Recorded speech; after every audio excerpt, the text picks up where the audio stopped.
오늘 분명히 원래 계획이 없었는데 최근에 없던 일이 벌어졌어요. 지난주 본문을 이번 주에 한 번 더 이렇게 보게 되는 게 좀 이유가 있는 것 같습니다. 그래서 본문은 지난주와 연이어 동일하게 누가복음 5장을 1절부터 11절의 본문으로 해서 무서워하지 말라.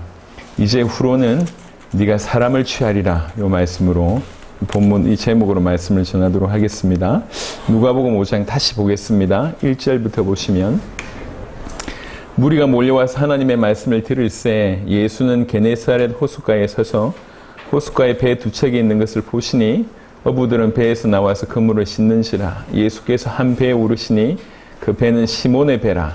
육지에서 조금 떼기를 청하시고 앉으사 배에서 무리를 가르치시더니 말씀을 마치시고 시몬에게 이르시되 깊은 데로 가서 그물을 내려 고기를 잡으라. 시몬이 대답하여 이르되 선생님, 우리들이 밤이 새도록 수고하였으되 잡은 것이 없지만은 말씀에 의지하여 내가 그물을 내리리이다 하고 그렇게 하니 고기를 잡은 것이 심히 많아 그물이 찢어지는지라. 이에 다른 배에 있는 동무들에게 손짓하여 와서 도와달라 하니 그들이 와서 두 배 채움에 잠기게 되었더라.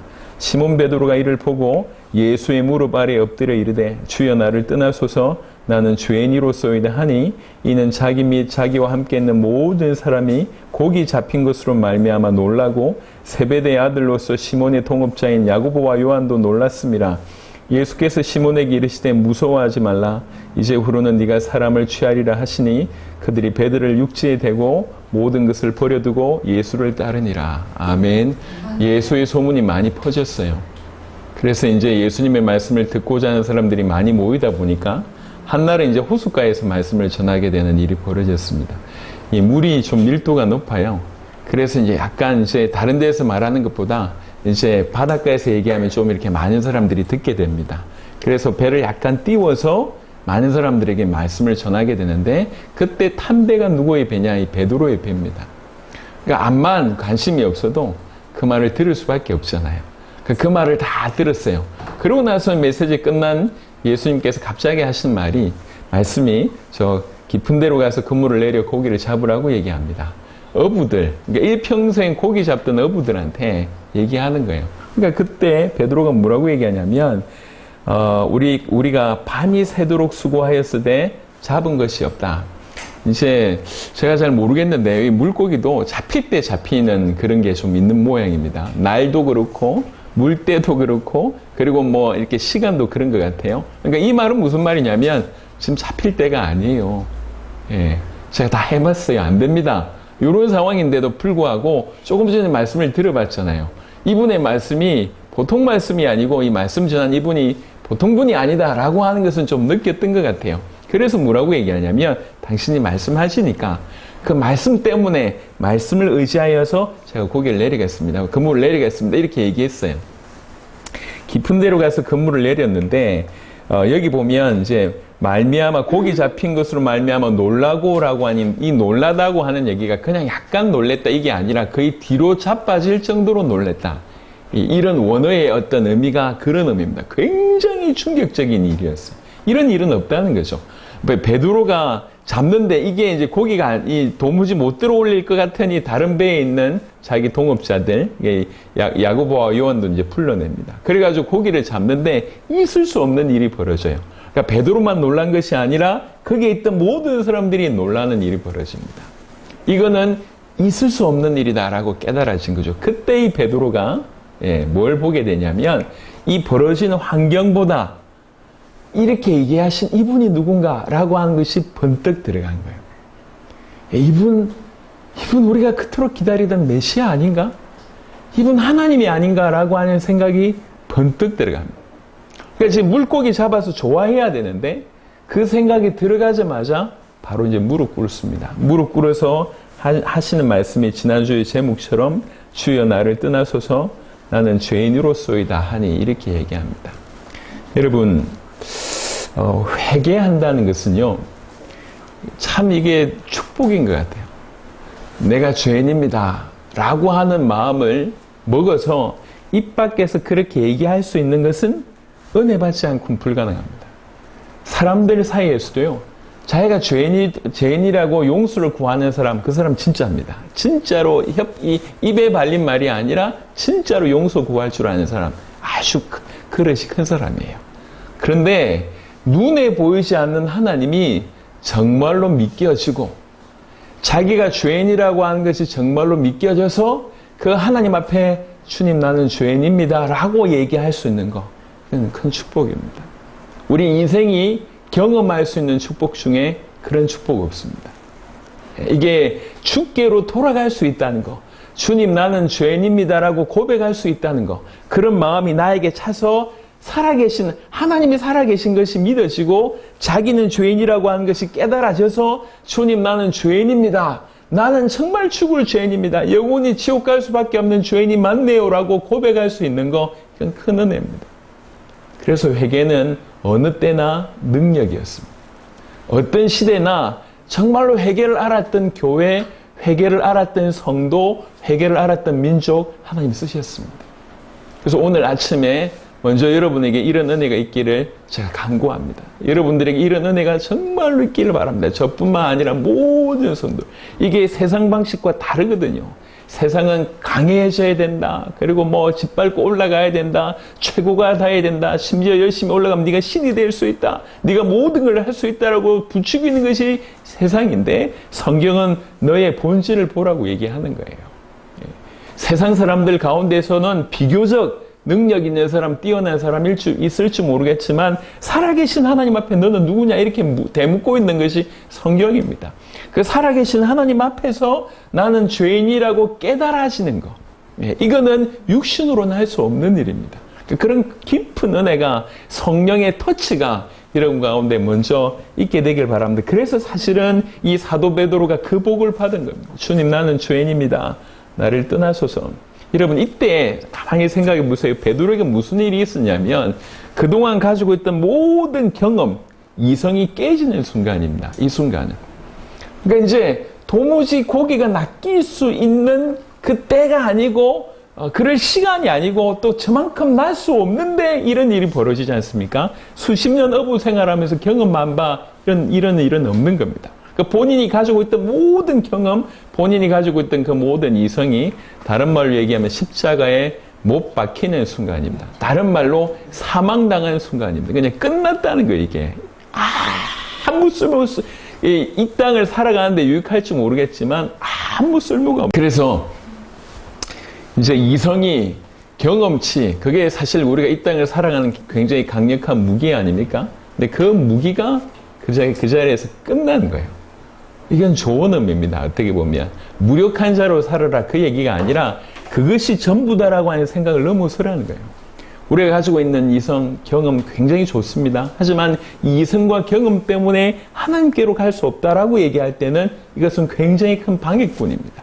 우리 이성과 경험을 넘어서는, 심지어 우리 이성과 경험이 십자가에 못 박히는 그런 일이 우리 가운데 있게 되기를, 베드로같이 그런 은혜가 있게 되기를 바랍니다. 또 하나는요, 아까 말씀드렸던 것처럼 그때 베드로는 중요한 경험을 하게 됩니다. 그동안 들어왔던 하나님, 그동안 들어왔던 어떤 영적인 세계, 그동안 들어왔던 영원한 세계, 이런 것들에 대해서 들어왔겠죠. 교회 안에 있었기 때문에. 이게 실제되지 않았습니다. 자기 게 아니었어요.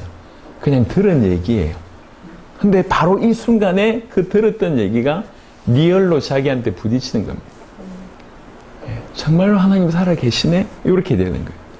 그러면 영적인 세계가 있다는 말인데, 그러면 영원한 세계가 있다는 얘기인데, 이 땅이 전부가 아니란 얘기인데, 이게 그냥 막 온 짧은 순간에 그냥 부딪히는 거예요, 이게. 비로소 신앙이 자기에게, 자기 인생에 침투해서 비로소 새로운 세계가 그 인생 가운데 열려지는 그런 은혜가 이 짧은 나는 죄인입니다. 나를 떠나소서라고 하는 이 안에 담겨져 있다는 거예요.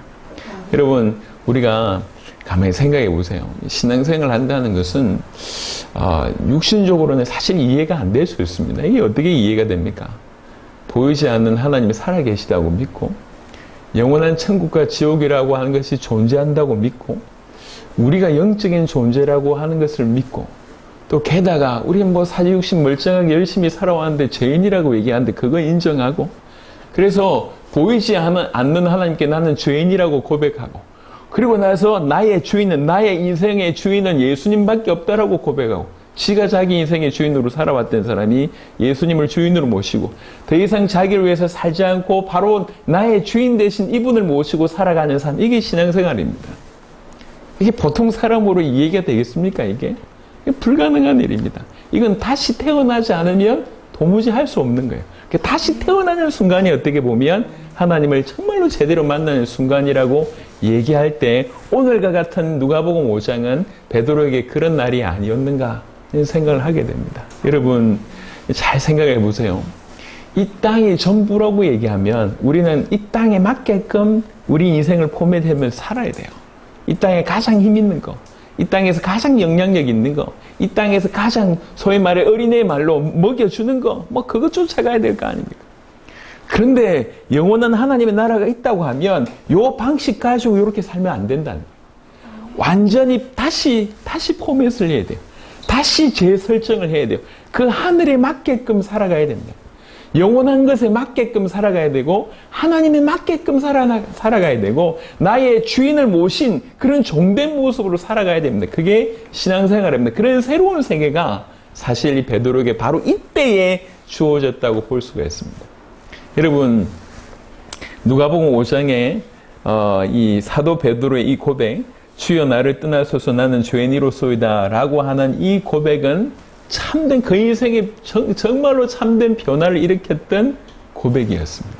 그리고 그때였습니다.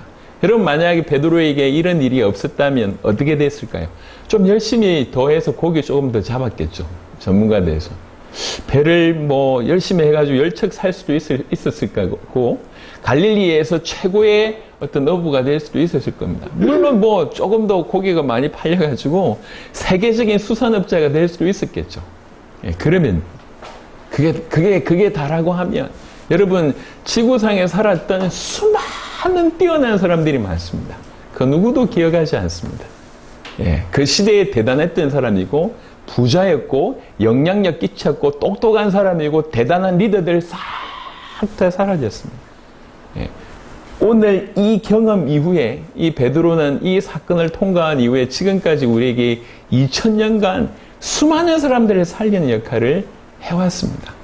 베드로라고 하는 그 인생에 이 짧은 순간 주님을 만나서 진실로, 그러니까 껍데기로 만난 걸 넘어서서 진실로 그 마음과 마음이 부딪히고 영과 영이 부딪혀서 나는 죄인입니다라고 나를 떠나소서라고 고백하고 예수님께서 무서워하지 말라, 네가 이후로는 사람을 취하리라고 얘기했던 이 짧은 만남은 베드로로 하여금 그 인생 전체를 변화시키게 만든 결정적인 계기였습니다. 그것이 참된 변화고 그것이 축복입니다. 만약 그런 인생이 없었다, 그냥 베드로는 한때 잘 나가는 어부였을지 모르겠지만 우리하고도 무관하고 천국하고도 무관하고 하나님과도 무관한 그런 인생이었을 것입니다. 하지만 어떻게 보면 가장 어려운 이때에 요 축복이 그 사람에게 임함으로 말미암아 전 세계를 살리고 무수한 시대를 살렸던, 세대를 살렸던 인물이 되었던 것입니다. 그래서 이런 일들을 좀 사모하면 좋겠다 생각을 합니다. 또 하나 조금 더 나아가서 어떻게 보면 이 누가복음 5장 8절은 가장 베드로가 절망했던 때입니다. 비로소 자기의 모습을, 자기 좀 괜찮은 줄 알았는데 자기의 속을 다 보게 된 거예요. 겉으로 볼 때는 사람 좋은, 좀 성실한, 가정 잘 지키고 그 다음에 고기 열심히 잡는 생활력 강한 이런 사람으로 보였을 것이지만 자기 속은 실제로 처참한 죄인이라고 하는 것입니다. 그것을 예수님 앞에서 발견하게 됐습니다. 어떻게 보면 베드로의 인생 전체에서 가장 절망의 시간이 바로 짧은 시간이지만 이 시간입니다. 여러분 아십니까? 역사를 보시면, 교회사를 보시면 알겠지만 인간이 절망할 바로 그때가 주님은 시작하실 때입니다. 아멘. 인간이 절망한 가장 낮은 자리에 설 때가 비로소 주님이 시작하실 때입니다. 이게 무슨 말이냐면 인간이 절망할 때란 얘기는 스스로 포기하는 때라는 거예요. 내가 할 수 없습니다. 나는 아닙니다. 라고 스스로 인정하는 때가 절망의 때입니다. 모든 것이 막힌 거예요. 모든 것이. 비단 이것은 이제 베드로의 어떤 인간성을 넘어서는 것입니다. 사건도 마찬가지고 상황도 마찬가지입니다. 모든 것이 절망의 지경으로 우리를 끌고 갈 때, 그래서 나는 더 이상 희망이 없습니다, 소망이 없습니다 라고 손 들 때, 그때가 주님의 일하시는 시작의 때입니다. 여러분, 그래야지 사람이 바뀌어요. 우리 이제 우리나라에 그래도 굉장히 유명한 뭐 이런 얘기하면 여러분 잘 아시는 목사님 계십니다. 지금 어떻게 보면 한국 교회를 끌고 가시는 분이십니다. 이분이 메시지 중에 그런 얘기를 하시더라고요. 자기가 30년 목회를 했대요. 30년 목회하고 내린 결론. 30년 목회하고 내린 결론. 사람 안 바뀝니다. 이게 그분이 내린 결론이에요. 그 교회가 큽니다. 이전에도 굉장히 큰 교회에 있었고 지금도 개척을 해서 굉장히 큰 교회를 이루고 있습니다. 30년을 그 교회에서 많은 일을 했고 그 교회 차원에서 수많은 일을 했는데 30년 목회하면서 느낀 이 사람의 결론이, 목사님의 결론이 그렇다고 얘기합니다. 사람이 안 바뀌더라. 예, 여러분, 사람 안 바뀝니다. 사람이 언제 바뀌냐? 자기가 정말로 절망해서 두 손 들 때, 예, 나는 무능력한 사람입니다. 나는 무능한 죄인입니다라고 하는 것들이 자기 스스로에게 절망이 되어질 때, 그래서 나는 주님밖에 없습니다라고 하는 일들이 벌어질 때, 그때 새로운 일이 벌어집니다. 그래서 인간의 절망은 하나님의 시작이다, 이렇게 표현합니다. 그래서 절망의 때를 통과하는 사람이 정말 주님을 이렇게 붙들게 되고, 또 절망의 때에 주님이 일하시는 것을 본 사람이 끝까지 주님을 붙드는 자가 됩니다. 여러분, 그래서 하나님이 사람을 만드시는 과정 가운데 없었으면 좋겠는데 이런 절망의 때를 하나님이 허락하시는 경우들이 꽤나 많습니다. 예.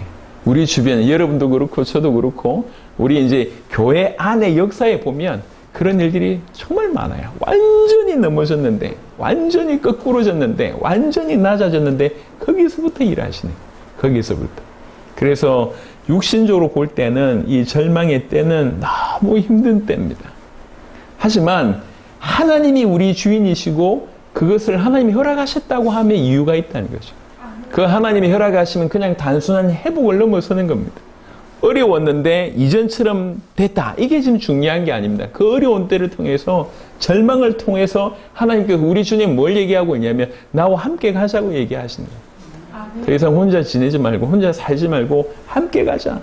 예. 그래, 많이 그것을 우리 주님이 우리에게 얘기하고 있습니다. 그래서 우리의 절망은, 우리의 인생의 밑바닥은 주님의 시작이다. 깊이 새기시기를 그리스도 예수 이름으로 축원합니다. 나는 죄인입니다. 나를 떠나소서라고 하니 짧은 구절 안에, 구절 안에는 베드로의 이성과 경험이 못 박히는 사건이라고 얘기할 수 있고, 바로 그 구절 안에는 베드로가 새로운 세계, 정말로 하나님 계시구나, 영적인 것이 사실이구나, 영원한 것이 사실이구나라고 하는 아주 짧은 시간 번뜩이지만 이 부분들이 그들에게, 그 영혼에게 임했다는 얘기고, 또 하나는 바로 그 순간이 베드로의 참된 변화가 일어났다는 겁니다. 바로 그 순간에 참된 변화가 일어난 거예요. 그러면서 어떻게 보면 우리의 절망이지만, 가장 밑바닥 같지만 사실은 주님이 시작하는 바로 그때가 누가복음 5장 8절에 이때라고 얘기합니다. 그런 의미에서 나는 죄인입니다라고 얘기할 수 있는 것, 회개할 수 있는 것이 얼마나 복인가, 그 얘기입니다. 자, 그 말에 나는 죄인입니다, 주여 나를 떠나소서라고 하는 그 말씀에 10절에 세베대의 아들로서 시몬의 동업자인 야고보와 요한도 놀랐음이라. 예수께서 시몬에게 이르시되, 그 말씀에 하시는 대답입니다. 무서워하지 말라. 이제 후로는 네가 사람을 취하리라 하시니라. 우리는 절망했는데 주님은 다른 계획을 가지고 계세요. 예. 너 지금까지 그렇게 살았잖아. 예. 이제 나를 위해서 살아다오라고 얘기합니다. 나와 함께 살자라고 얘기합니다. 그러면서 제시하신 게 뭐냐면, 너는 지금까지 물고기 잡았는데 이제는 사람을 낚는 자가 되게 하겠다고 얘기합니다. 마태복음에는 뭐라고 얘기하냐면 사람을 낚는 어부가 되게 하리라 라고 표현을 하십니다. 여러분, 우리 인생에 이렇게 살았던 우리 인생을 주님 나는 죄인입니다라고 우리 스스로 주님께 돌이킬 때, 우리 주님은 그동안 준비하셨던 원대한 계획을 우리에게 속 내미십니다. 그 원대한 계획은 뭐냐면 주님 당신의 일이고, 주님이 가장 기뻐하시는 일이고, 우리를 통해서 하시고자 하는 일을 그때 끄집어내는 겁니다. 그게 뭡니까? 그게 영혼을 살리는 것입니다. 세상을 살리는 것입니다. 인류를 살리는 것입니다. 그것이 주께서 하시는 일이고 원하시는 일이며 우리를 통해서 하시고자 하시는 일입니다. 여러분, 우리 주님이 이 땅에 오셨다는 얘기는 조금만 생각해 보면 하나님 보실 때 하나님 입장에서는 가장 마지막 카드, 히든 카드 사용하신 겁니다. 불신자, 또 어린애들 말로 얘기하면 그야말로 끝판왕을 들이매시는 거예요. 메시아가 이 땅에 오셨다. 그것 자체가 상징하는 바가 너무 큽니다. 상징하는 가장 큰 바가 뭐냐? 그만큼 인간이 심각하다는 거예요. 우리가 이 부분에는 여러 성경 구절들을 많이 봐왔습니다. 하지만 또 한번 몇 구절 보시도록 하겠습니다. 우리 인간의 상태가 어떠하길래 꼭 우리 주님께서 오셔야 되는가? 메시아가 이 땅에 오셔야 되는가? 우리 잠언서 말씀 잠시 보겠습니다. 잠언서 14장 13절입니다. 잠언서 14장 13절. 잠언 14장 13절에는 이런 구절이 있습니다. 웃을 때에도 마음에 슬픔이 있고 즐거움의 끝에도 근심이 있느니라. 그러니까 인생의 모습을 가장 잘 표현하는 구절 중에 하나가 이겁니다. 괴롭다는 거예요, 인생이. 열심히 사는 것 같은데, 정말로 하나님이라고 하는 분이 계시지 않고 또 그분을 신뢰하지 못할 때는 자기 인생 자기가 책임져야 될 거 아닙니까? 잠언 14장 13절에 하지만 하나님이 살아계시다고 하면 우리 맡길 수가 있지 않습니까? 근데 맡길 수 없는 자의 고통을 이렇게 얘기하고 있습니다. 웃을 때에도 마음에 슬픔이 있고 열심히 그냥 표현적으로 열심히 막 웃는데 슬픔이 있다는 거예요. 웃음 안에. 또 즐거움이 막 그냥 즐거움만 있는 것 같은데 즐거움의 끝이 항상 근심이 있다는 거예요. 이 잠언 14장 13절이 사실은 인간이 경험하고 있는 괴로움을 함축적으로 그대로 녹아냈습니다. 밖에 있는 이렇게 좀 소위 말해서 잘 나가다고 하는 사람들, 뭔가를 많이 가졌다고 하는 사람들 잘 지켜보세요. 웃을 때도 마음에 슬픔이 있고 즐거움의 끝에도 근심이 있는 그런 삶을 삽니다. 우리 에베소 2장을 잠시 보겠습니다. 도대체 인간이 어떤 상태이길래 어떤 심각한 문제 가운데 있기에 메시아가 이 땅에 오셨는가? 에베소 2장에 여러분 아는 구절이지만 조금 보겠습니다. 에베소 2장 3절에 보면 에베소 2장 3절 전에는 우리도 다 그 가운데서 우리의 육체의 욕심을 따라 지내며 육체와 마음에 원하는 것을 하여 다른 이들과 같이 본질상 진노의 자녀였더니 삶이 어떤 삶이냐면 항상 육체의 욕심을 따라 지낸다는 거예요. 그걸 다른 말로 풀면 마음과 육신이 원하는 것, 마음이 원하는 것을 막 따라간다는 거예요. 육체가 원하는 것 막 따라간다는 거예요. 근데 그 결과는 뭐냐면 본질상 진노의 자녀라고 얘기하고 있습니다. 우리 마음이 원하는 것, 우리 육신이 원하는 것. 예. 이제 세상이 그렇지 않습니까? 쾌락을 쫓아가고 하고 싶은 거 쫓아가잖아요. 그 결국은 뻔합니다. 지금 이게 인생의 문제들입니다. 좀 좋은 마음으로 자기 마음이 원하는 거 좀 행복해지려고 기뻐지려고 하는 것 같은데 그 결론이 진노의 자녀라고 하는 것으로 성경은 얘기하고 있습니다. 또 좀 보겠습니다. 디모데후서 3장 이 또한 여러분들이 잘 알고 있는 얘기입니다. 디모데후서 3장 1절부터 2절 다 그렇지만 전부 다 3장이 다 그런 표현이지만 디모데후서 3장에 보시면 특별히 말세에 더하다고 얘기합니다. 너는 이것을 알라. 말세에 고통하는 때가 이르러. 잘 보세요. 사람들이 자기를 사랑하며 말세의 가장 큰 특징 자기를 사랑하며 점점 이기주의 됩니다. 자기를 사랑하며 돈을 사랑하며 그 어떤 것보다 돈을 사랑합니다. 요즘에 아이들이 이 장래 희망이 예전에는 대통령이 되겠다, 연예인이 되겠다, 과학자가 되겠다, 이렇게 얘기하죠. 요즘 아이들이 웃으면서 하는 얘기가 있어요. 요즘 아이들이 뭐 되겠냐 물어보니까 건물주 되겠대, 건물주. 건물주 돼서 따박따박 월세 받아먹고 놀겠다는 거예요, 이게. 그게 저 아이들의 얘기예요. 아이들의 얘기. 기가 막히지 않습니까? 그냥 돈이 전부예요. 돈이 있으면 지금 하고 싶은 거 하니까. 요즘에는 이제 유튜브 방송들이, 개인 방송들이 많이 있는데, 그 개인 방송들의 실태를 보면, 이렇게, 기가 막혀요. 우리나라에 이렇게 좀 이렇게 폭력을 좀 많이 쓰는 친구가 있어요. 좀 이렇게 감옥에 몇 번 갔다 왔는데 얘가 뭐 이렇게 그 유튜브 하면서 조회수가 많이 높은 거예요. 정가가 적지 않습니다. 감옥에 들어갔다 온 게 엄청 많아요. 근데 얘가 뜨니까, 이 사람이 뜨니까 초등학생이 그렇게 사인 받으려고 몰려드는 거예요. 조폭이고 뭐 전과 출신인데 유튜브 하면서 막 이렇게 숫자 많이 모이고 사람들이 많이 모이니까 유명해진 거예요, 오히려. 이게 어떻게 되려고 이러나. 어떻게 돼? 조금 더 과감한 거, 조금 더 격한 거, 조금 더 말초적인 거 계속 보여주면서 선을 넘는데 한참 넘고 있어요. 여러분, 사람이 마음과 육신이 원하는 거 가게 됐을 때 끝은 진노입니다. 그런데 그런 모습 중에 하나가 뭐냐면 계속 자기를 사랑하고 돈 때문에 모든 것을 포기하는 그런 일이 벌어집니다. 또 자랑하며 교만하며, 예전에는 그래도 자기 자랑하는 것을 좀 푼수라고 얘기하는데 아닙니다. 요즘에는 자랑하고 교만하고 비방하며, 뭐 사실 좀 안타까운 일이지만 정치의 모습들을 볼 때에 그닥 별 희망이 없어 보이지 않습니까? 서로 여권 계속 비방하는 일밖에 없습니다. 뭐 교권 안에도 마찬가지인 것 같아요. 어디든지. 교회만 그렇습니까? 정치만 그렇습니까? 어디든지 뒤에서 왜 그런 일이 점점 쾌락으로 여겨지는지 모르겠습니다. 비방하면 그렇게 막 좋나요? 사람들 욕을 하면 그렇게 에너지가 쏟습니까? 여러분 잘 생각해 보세요. 여러분이 하나님의 사람인지 생각해 보시라고. 여러분 지나온 자리에 여러분이 뭘 남겨주시는지 보세요.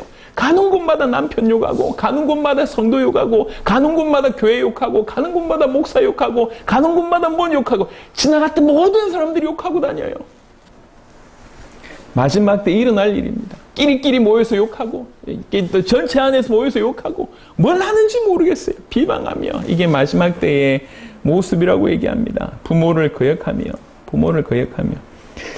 할 말 많지만 넘어가겠습니다. 부모를 거역하며 감사하지 아니하며. 이게 진정한 감사는 사람들의 어떤 변화를 일으킬 수 있는데 진정한 감사가 없어요. 감사하지 아니하며, 거룩하지 아니하며, 무정하며, 원통함을 풀지 아니하며, 모함하며, 절제하지 못하며, 사나우며, 선한 것을 좋아하지 아니하며, 배신하며, 조급하며, 자만하며, 쾌락을 사랑하기를 하나님 사랑하는 것보다 더하며, 경건의 모양은 있으나 경건의 능력은 부인하니. 뭐 다른 어떤 것보다 저는 이 5절이 굉장히 좀 가슴이 많이 아픕니다. 그래도 우리 믿음의 선배들을 봤을 때 존경할 분들이 꽤나 있었었는데 지금은 참 많이 찾기가 힘들다 이런 생각을 합니다. 그러니까 저도 여러분들도 우리 후대 앞에 과연 여러분의 자녀가 여러분을 보면서 나도 우리 어머니처럼 신앙생활을 해야 되겠다. 우리 아버지처럼 신앙생활을 해야 되겠다. 내가 올바로 살지 못해도 우리 어머니가 올바르다. 우리 아버지가 올바르다. 이런, 왜 그러냐면 가족 안에서 그 존경의 모습들이 보여져야 되지 않겠습니까? 계속 마지막 때에 일어날 일인데 이게 사실은 지금 현재의 전 세계의 어떤 모습이다라고 볼 수가 있겠습니다. 이게 인간들의 상태입니다. 베드로전서 1장을 한번 보겠습니다. 베드로전서 1장 24절입니다. 베드로전서 1장 24절에 아시는 말씀입니다. 그러므로 모든 육체는 풀과 같고 그 모든 영광은 풀의 꽃과 같으니 풀은 마르고 꽃은 떨어지되 오직 주의 말씀은 세세토록 있도다. 여러분 조금만 묵상을 해보세요. 우리가 지금 추구하고 있는 것이 전부 헛된 영광입니다. 뭐와 같냐면 오늘 비유로 모든 육체는 풀 같다. 그리고 그 모든 영광은 그냥 풀의 꽃에 지나지 않는다. 사람 볼 때 대단하게 보이는 뭐 뛰어난 미모라든지 아니면 이루어진 결과든지 뭐 이렇게 대단한 어떤 수입을 가졌든지 간에 그 엄청난 충분히 찬사를 받을 수 있을 만한 그 모든 것들이 그냥 들의 풀의 꽃 같다. 그런데 어느 때가 되면 풀이 마르고 꽃은 떨어지게 돼 있다라고 얘기합니다. 우리 육체가 쇠하고 꽃은 떨어집니다. 그 영광이 사라집니다. 제가 그래도 나이가 이렇게 많이 들었나, 죄송합니다. 나이가 많이 들었나 싶은 게 뭐냐면 제 또래의 연예인들 볼 때 쟤네들 그랬었는데 근데 벌써 한 몇십 년 지나놓고 나니까 이거 못 보겠어요.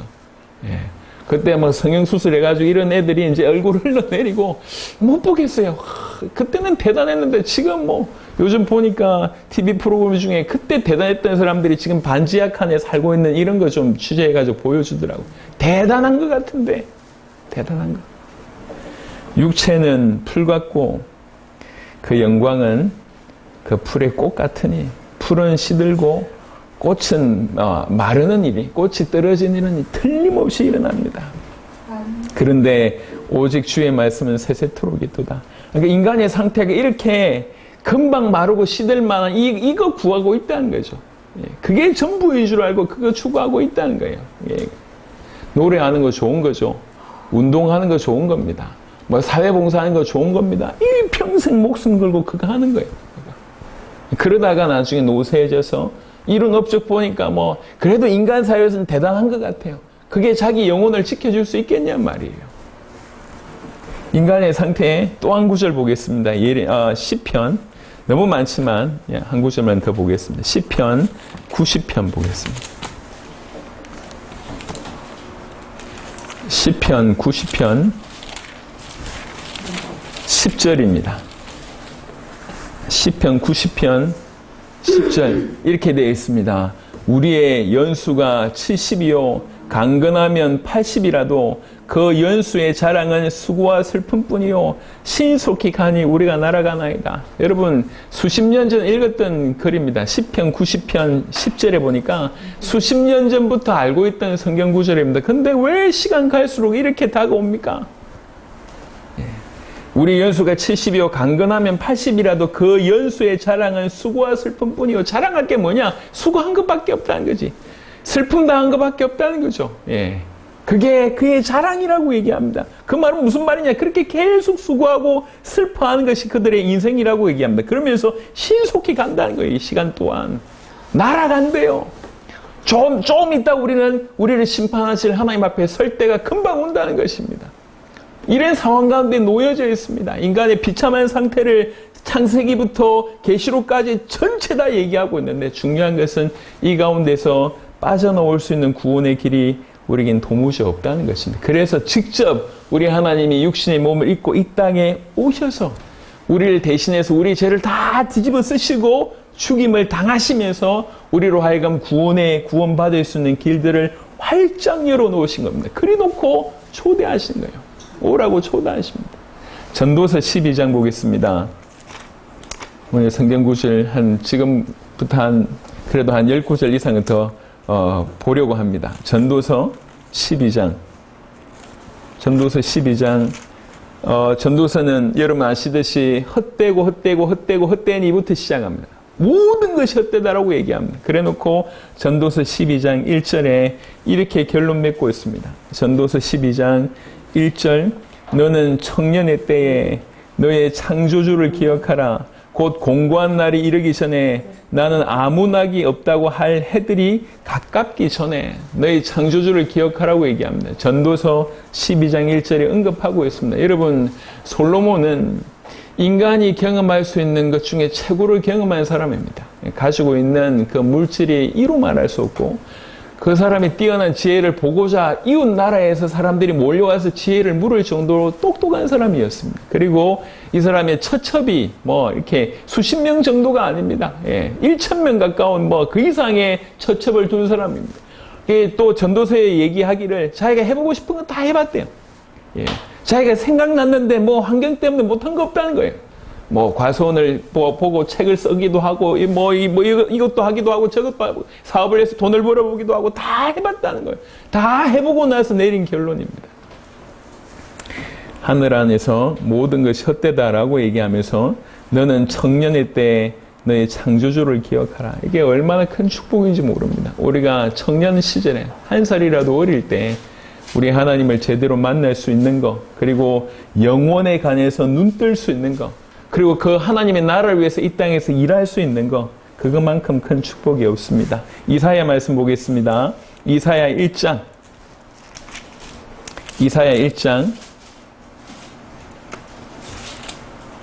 18절 보겠습니다. 성경 말씀 자체를 통해서 큰 은혜 받으시길 바랍니다. 이사야 1장 18절에 여호와께서 말씀하시되 오라 우리가 서로 변론하자. 너희의 죄가 주홍 같을지라도 눈과 같이 희어질 것이요 진홍같이 붉을지라도 양털같이 희게 되리라. 내 죄는 안 될 것 같은데요.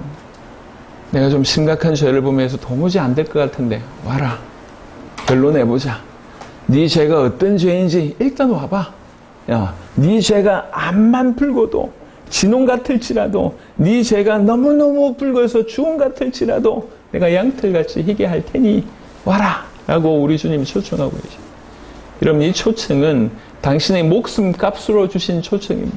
누구든지 이 음성을 듣고 우리 하나님께로 나아가면 그 누구든지 그의 죄가 양털같이 희게 되는 그런 은혜가 있게 됩니다. 우리 주님은 당신께서 우리를 구원할 수 있는 모든 길을 열어놓고 다 준비해놓고 이렇게 부르십니다. 초청하십니다. 그래서 마태복음 11장, 여러분 잘 아는 말씀 또 한 구절 보겠습니다. 마태복음 11장, 그 유명한 구절입니다. 11장 28절입니다. 마태복음 11장 28절. 많이 위로받는 말씀이죠. 마태복음 11장 28절에 수고하고 무거운 짐진 자들아 다 내게로 오라. 내가 너희를 쉬게 하리라. 여러분, 우리가 이제 우리 삶에 너무 사로잡힌 바 되어서 하나님이 어떤 분이신지 또 하나님이 뭘 원하시는지에 대해서 질문하지 못하거나 또 묵상하지 못하거나 또 그대로 살지 못하는 안타까움이 있습니다. 오늘은 조금 질문해 봤으면 좋겠습니다. 왜 하나님은 우리에게 메시아를 보내셨는가?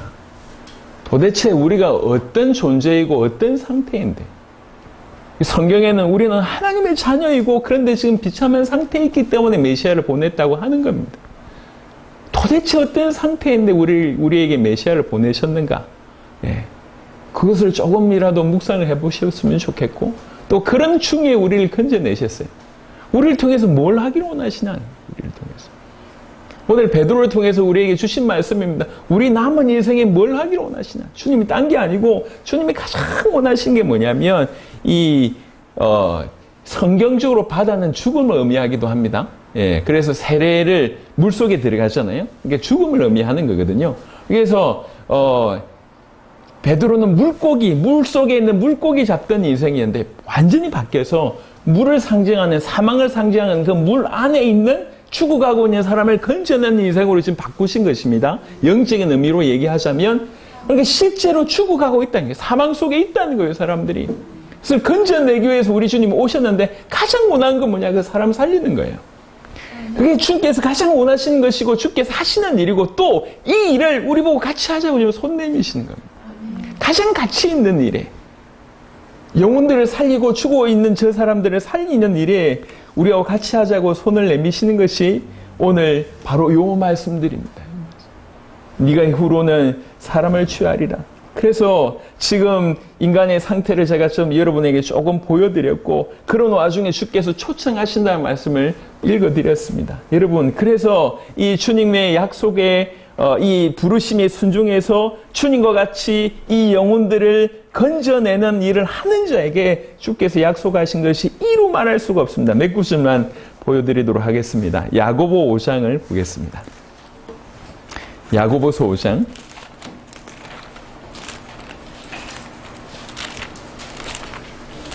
신약성경 저 뒤쪽에 있습니다. 야고보서 5장 19절부터 20절, 야고보서 맨 마지막 구절들입니다. 잘 보세요. 야고보서 5장 19절부터 20절에 이렇게 되어 있습니다.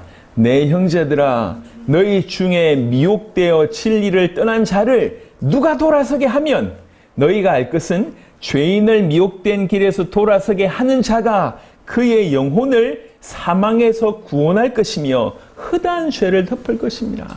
여러분들이 누군가에게 복음을 전했는데 그 사람이 복음을 받게 됐다. 이건 뭘 의미하냐면 그를 영원한 사망에서 구원했다라고 얘기하는 것이며 그의 모든 죄를 덮어줬다는 얘기예요.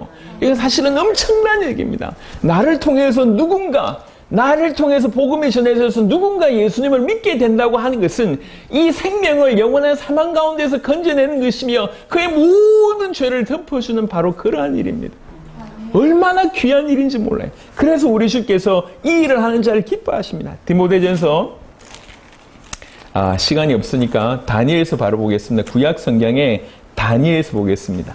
우리 주님은 모든 사람이 구원을 받으며 진리를 아는 데 이르기를 원하신다고 디모데전서 2장에 얘기하셨고요. 그래서 이 주께서 원하심을 가지고 주님의 어떤 마음을 따라서 이렇게 복음을 전한 자, 우리 주님께서 그 자를 어떻게 여기시는지 다니엘서 12장은 이렇게 얘기하고 있습니다. 다니엘 12장 3절 보겠습니다. 다니엘 12장 3절입니다. 구약성경 다니엘서 3절 지혜 있는 자는 궁창의 빛과 같이 빛날 것이요 많은 사람을 옳은 대로 돌아오게 한 자는 별과 같이 영원토록 빛나리라. 별과 같이 빛나는데 영원토록 빛난다는 거예요. 여러분, 전도라고 하는 것은 사실은 우리 본성과 맞지 않고요. 굉장히 어렵습니다. 점점 사회가 어두워지고 죄송하지만 흑암에 더 강력하게 사로잡힌 바 되고 있기 때문에, 그리고 문화도 그렇게 만들고 분위기도 그렇게 만들기 때문에 참 쉽지 않은 일은 분명합니다.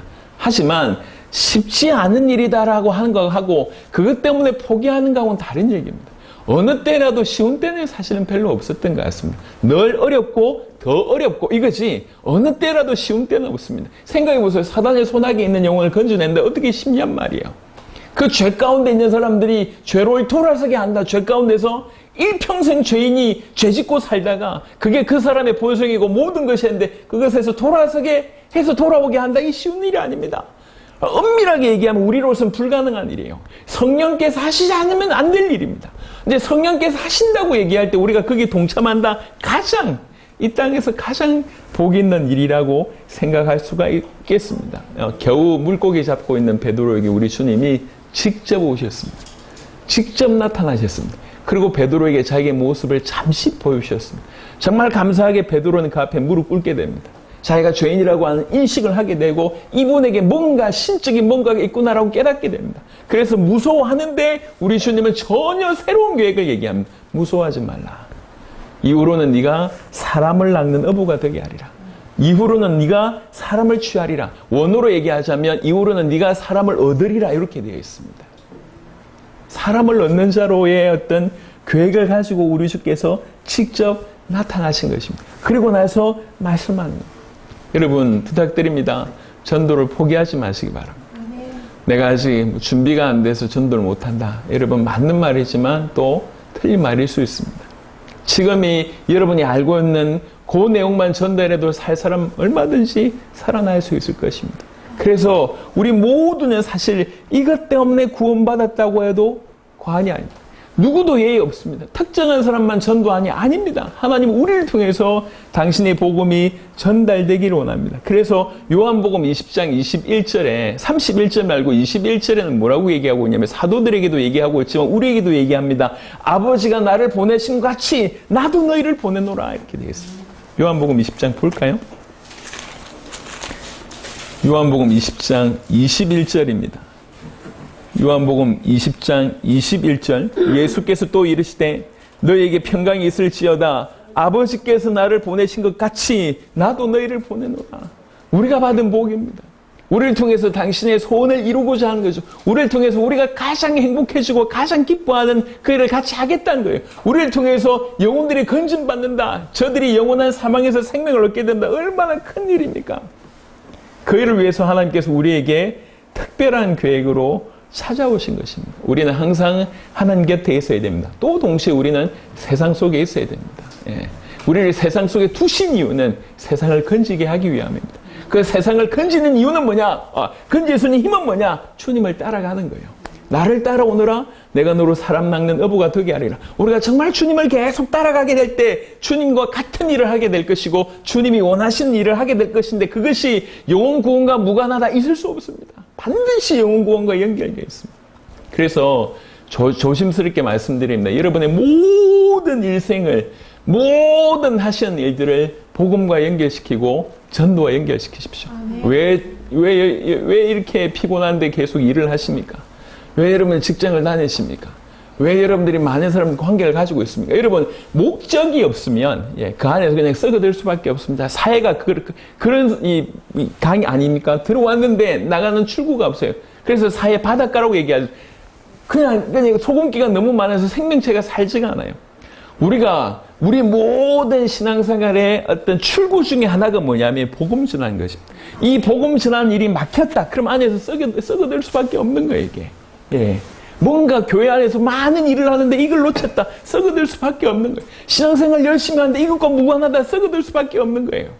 그래서 구체적으로 내가 돈을 버는 이유, 우리 주위의 사람들 만난 이유들을 다 복음과 전도와 연결시켜서 정말 기도하고 그런 마음으로 좀 도전하시면 좋겠습니다. 여러분, 저와 여러분들이 모든 일을 그만두고 전 세계 현장에 다 갈 수 있냐? 그렇지. 그럴 수 없지 않습니까? 그건 특별한 소수의 어떤 분들에게 분깃을 허락하신 거라고 하면 우리 대부분의 사람들은 자기 있는 위치에서 주님의 부르심을 감당해야 될 것입니다. 우리 주위에 복음 받을 사람들 많습니다. 또 우리에게 수많은 것들을 허락하셨잖아요. 경제를 허락하셨고 일할 수 있는 능력 허락하셨고 다 허락하셨습니다. 이 모든 것들을 복음과 연결시키는 겁니다. 중국의 대단한 선교사 허드슨 테일러가 이런 위대한 말을 남겼습니다. 일 중에 작은 일이 있다. 작은 일은 작은 일이 맞다. 그런데 그 작은 일에 신실한 것은 아주 큰 일이다. 이렇게 얘기했어요. 우리 일 중에 하다못해 아무것도 아닌 것들이 있잖아요. 그냥 뭐 이렇게 설거지하는 일들, 아니면 주변 사람들 독교에서 조금은 심부름하는 일들, 아니면 우리가 직장에서 출근하는 일들, 수많은 일들 중에 대부분은 작은 일일 수 있습니다. 작은 일은 작은 일이에요. 하지만 그 작은 일마다 뭔가의 이유 때문에 신실하게 내가 그 작은 일을 한다. 요거는 큰 일이라는 거예요. 그야말로 큰 일입니다. 여러분, 그냥 밥 먹고 살기 위해서 열심히 사는 인생이 아니고 이 모든 것들을 주께서 영혼 구원을 위해서 나에게 허락하신 것이라고 받아들이면, 그리고 그것과 연결시키고 신실하게 그 일을 한다고 하면, 우리의 가정, 직업, 하고 있는 일들에 주와 복음을 위해서 그렇게 신실하게 산다고 하면 그것이 가장 큰 일이라는 거죠. 여러분, 전도를 포기하지 마세요. 우리는 전도해야 됩니다. 복음 전해야 됩니다. 내가 어떻게 할 수 있습니까? 그럼 할 수 있는 것부터 하면 돼요. 어떤 분들은 명단 붙들고 기도하는 그 일부터 하시더라고요. 하십시오. 그리고 하고 있는 모든 일들 어떻게 전도와 연결할 수 있을까 고민하는 사람들도 또 있더라고요. 그렇게 하십시오. 어떻게든 이 전도의 어떤 우리 주님이 명령하셨기 때문에, 이 땅에서 주님을 가장 드러낼 수 있는 방법이 있기 때문에 우리는 포기할 수가 없습니다. 우리는 이 땅에서 정말 주님의 제자로 살아야 됩니다. 유명한 책 중에 하나가 팬인가 제자인가 이런 책이 있습니다. 왜 스타들을 쫓아다니는 사람들 팬이라고 하잖아요. 당신은 팬인가 아니면 제자인가, 이런 책이 있습니다. 카일 아이들만이라고 하는 사람이 쓴 책이고 굉장히 유명한 책입니다. 거기에서 아주 노골적으로 지적하는 바는 뭐냐면, 대부분의 성도들은 예수의 팬으로 산다는 거예요. 아, 예수님 좋아요. 예수님 말씀 좋고, 아, 예수님 좋아요. 아, 예수님 이래놓고 팬으로 살지 그 예수의 제자로 살지 않고 있다는 거예요. 이게 아주 통찰력 있게 통렬하게 비판하면서, 당신은 예수의 제자인가? 아니면 당신은 예수님의 팬인가? 예수님을 좋아하고 예수님을 지지하고 예수님 말씀에 동의하고 다 좋은데 그 예수님을 따라가느냐 안 따라가느냐, 이 질문을 하고 있는 겁니다. 그냥 단순한 팬인가? 아니면 그게 자기 인생을 드린 제자인가? 이건 다른 얘기입니다. 우리 주님은 우리를 제자로 부르셨습니다. 그 책 안에 그 프롤로그에 아주 중요한 한 선교사님의 예를 들었습니다. 그 선교사님의 성함은 윌리엄 보든이라고 하는 선교사님입니다. 이 사람은요, 억만장자의 상속자예요. 집안이 엄청난 갑부였어. 그리고 명문대 졸업생입니다. 근데 졸업할 무렵 이 사람 자기 인생을 어디에 드리냐고 정말 기도하다가 자기는 그리스도의 제자로 기억되고 싶다. 그리스도의 제자이기를 원한다. 이래서 그 상속을 포기하고 명문대를 포기하고 선교사로 지원합니다. 근데 선교사로 지원하는데 선교사로 나가기 위해서 준비하다가 척수막염에 이렇게 질병에 걸려가지고 그냥 돌아가셨어요. 선교를 하지도 못하셨어요. 선교하려고 준비하다가 돌아가셨어요. 근데 그분의 성경책에 세 문장이 적혀 있다는 걸 보게 됐습니다.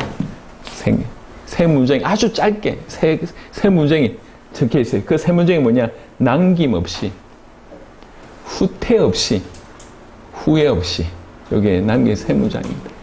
내가 주와 복음을 위해서 남김없이 내 인생 드린다. 주와 복음을 위해서 절대로 후퇴 없다. 주와 복음을 위해서 올인하기 때문에 더 이상 후회 없이 살겠다. 이 세 가지가 그 윌리엄 보든이라고 하는 선교사님의 25년 인생 사신, 25년 살다가 가신 분이죠. 그게 지금도 우리에게 큰 도전이 되는 거예요. 아, 예수 믿는다는 건 뭐냐?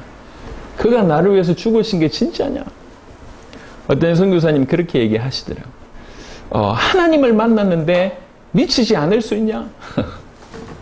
없다. 이렇게. 그 살아계신 하나님을 만나고 그 하나님이 나를 구원하시고 해서 당신이 아들을 보내셔서 그 아들을 죽이시고 나를 건지신 것이 이게 리얼로 사실이라 하면 그대로 가만히 있을 수 있는 사람이 누가 있냐? 그러니까 이제 지금도 제가 기억이 나는데 왜 그때 한번 얘기했을 겁니다. 미국의 유명한 여성 그 진행자가 있어요. 이분이 가난한 사람을 초청한 거예요. 300명인가 기억이 납니다. 그 가난한 사람들, 특별히 차 없는 사람들을 초청한 거예요.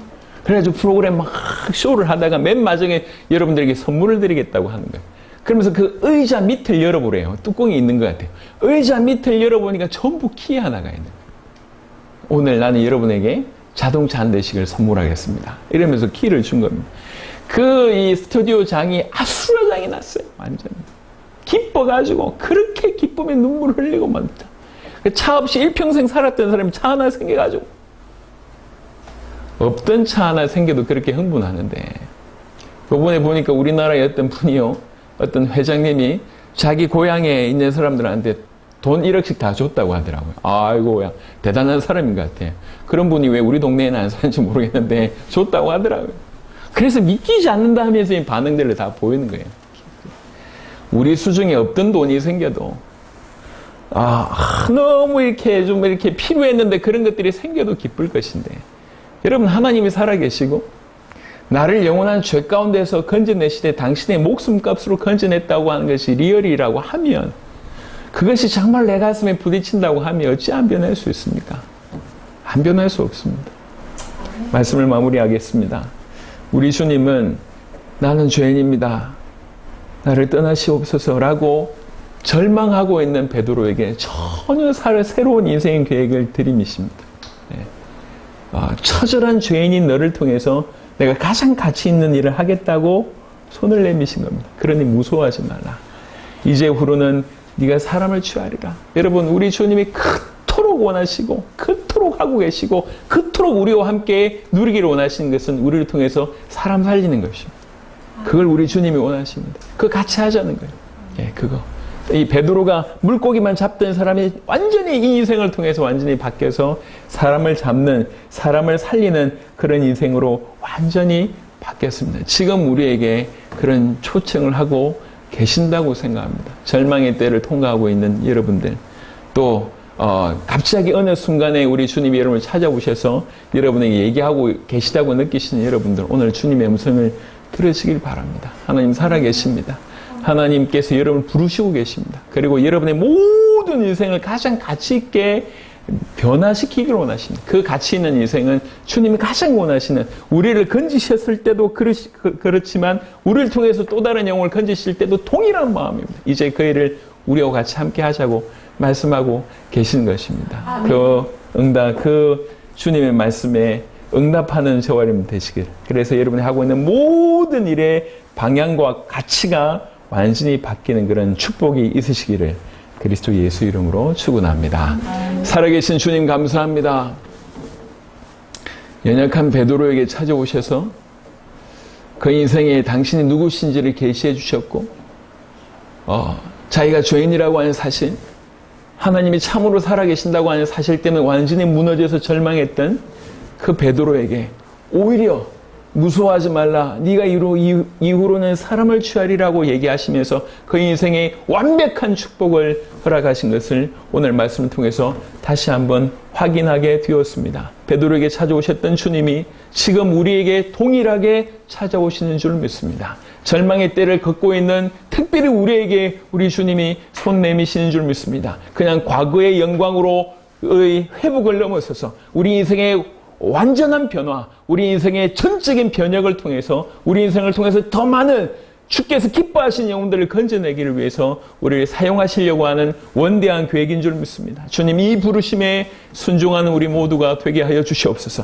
응답하는 우리 모두가 되게 하여 주옵소서. 전도를 포기하지 않게 하여 주옵시며 주님 오시는 날까지 주의 손 붙들고 복음 전한 우리 모두가 될 수 있도록 하나님 역사하여 주옵소서. 웃을 때에도 슬픔이 있고 즐거움의 끝에도 근심을 가지고 있는 저들을 향해서 손 내밀고 저들을 건져내는 우리 모두가 될 수 있도록 주님 역사하여 주시옵소서. 감사를 드렸고 우리 주 예수 그리스도의 이름으로 기도드렸습니다. 아멘.